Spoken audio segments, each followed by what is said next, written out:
ମାଛଟା ତରକାରୀ କରିବା। ଭଲସେ ଧୁଆ ହେଇଯାଇଛି। ଏକୁ ହଳଦୀ ଲୁଣ ପକେଇକିରି हल्दी लुण गोला हो जाए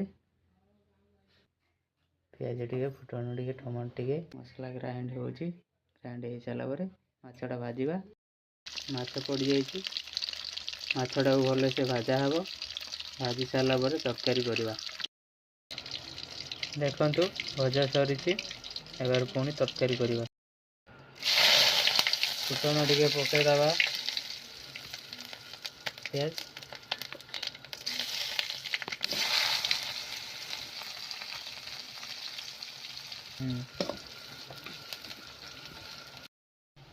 लुण हल्दी पड़ जाइए मसला मसला एबे पकईदबा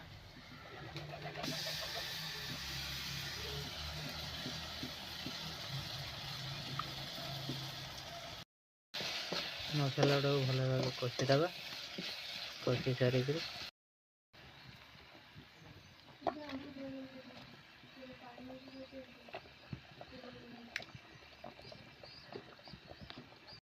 देखु केते सुंदर है माछ तरकारीटा।